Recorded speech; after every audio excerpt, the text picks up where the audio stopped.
to separate and distinguish how different it is between the memorandum from President William Ruto and the process that was started by the former President Uhuru Kenyatta, I don't see any difference. In fact, if you ask me, the initiative by President Uhuru Kenyatta had more people participation than this that is now being generated by William Ruto. Why do I say so? At least for President Uhuru Kenyatta, he started a process with the people. He created a task force which went to the people. This one is a president who is writing direct to parliament, no consultation. We don't even know who he spoke to. Whether he spoke to people who visited him at State House, I don't know.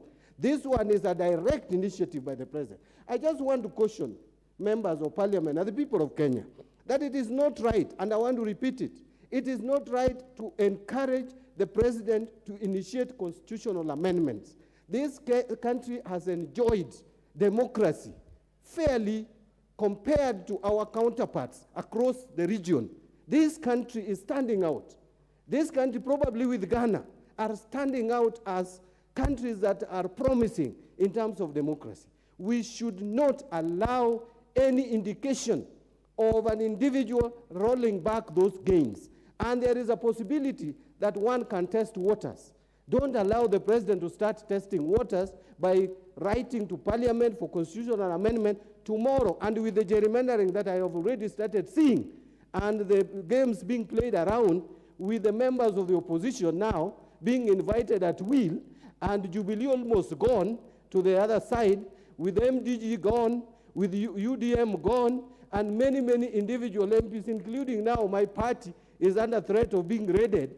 I foresee a possibility of a president, once emboldened, can recommend far-reaching amendments to the Constitution, which may even take us to a life presidency. That is my fear. Number two, Madam Speaker, look at the issues that have been raised in the memorandum, Madam Speaker. And Madam Speaker, when we raised most of these issues, look at BBI. BBI recommended that the person who comes second in presidential election should be made a member of parliament, to be in this house, to be able to participate and lead the troops from the floor of the house. Look at the issue of the cabinet. We recommended that cabinet should come from parliament.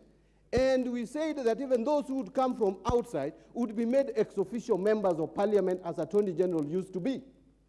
Madam Speaker, on the issue of the two-thirds gender principle, that has been captured very well and exhaustively in detail in the BBI.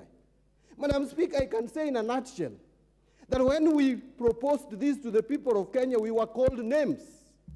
I remember Kenya Kwanza and the leadership of the Kenya Kwanza called us selfish, people who are interested in grabbing power, people who want to extend power and existence in office of certain unnamed individuals, but the target was Uhuru Kenyatta. People who are looking for space for people who should be retiring, that was the word then. And we were told that we were not focusing on the needs of the people of Kenya, and that the people of Kenya are suffering. That constitutional amendment is not a priority. Madam Speaker, I don't know whether now the people of Kenya are enjoying and that the living standard is now, the cost of living is low. Yet, when I walk across, we are suffering even more than last year. The cost of food is unaffordable. There is the drought situation in the country.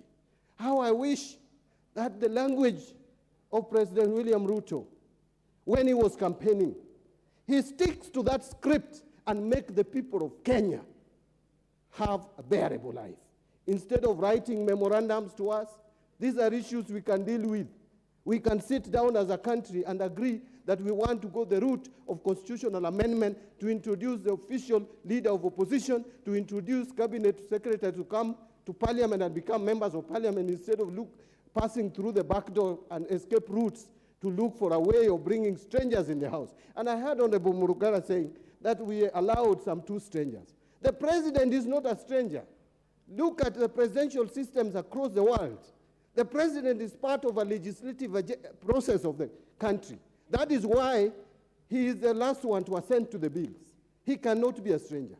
The other issue that you have brought of the CS for Treasury, that is not a constitutional provision. In the Constitution, it is only allowed to make pronouncement. He can even make it from Uhuru Park, from KICC. It is us who decided to bring in the standing order provision to allow him to stand there, which is, in my view, unconstitutional. But we are living with it. And by the way, those pronouncements don't make any, there's no value to those pronouncements. We are only living with our neighbors in the East African community. Madam Speaker, I want to wind up by saying this very strongly, that there is dishonesty in this country. How I wish that, and Dr. William Ruto is my friend, how I wish that he went back to his campaign pledges. Our people are suffering. Constitutional amendment, I want to take now his position when he was campaigning. Constitutional amendment is not a priority for this country. The priority is the cost of living. Don't overtax our people. Stop snooping in our phones. If I send money to my mother, that is not income to my mother. It is a transfer of resources. He should consult people like us who have extensive and wide knowledge in financial management. The issue of taxation should be left to KRA. The president can never be a tax collection agent. We have competent people in KRA. If Kenyatta family is not paying tax, they must pay. But let KRA follow them. Anyone who is not paying tax should pay, but let KRA follow them. Let us not weaponize KRA. You are the ones who told us that President Uhuru Kenyatta was weaponizing state institutions. You are doing exactly that. You are weaponizing KRA. You have already made judiciary impotent. We are moving in a very dangerous direction. That is why I'm reluctant to accept this idea of all of us trying to run to the president. We want to support your government. The president has enough members of parliament to support his government. We must be here to provide checks and balances to this executive. And Madam Speaker, you want more. I can hear the majority leader saying they want more because they have bad intention. You want to make bad laws in this country without absolute numbers. I am still very comfortable where I am. And to Honorable Kimani Ichung'wah, he said I may be official opposition leader. I want to be president of this country, not official opposition leader. I will be president of this country, not official opposition leader. I don't want official opposition leader. I've been minority leader. It is enough for me. I want to now move up and become the president of the Republic of Kenya. Thank you, Mr. Speaker. With those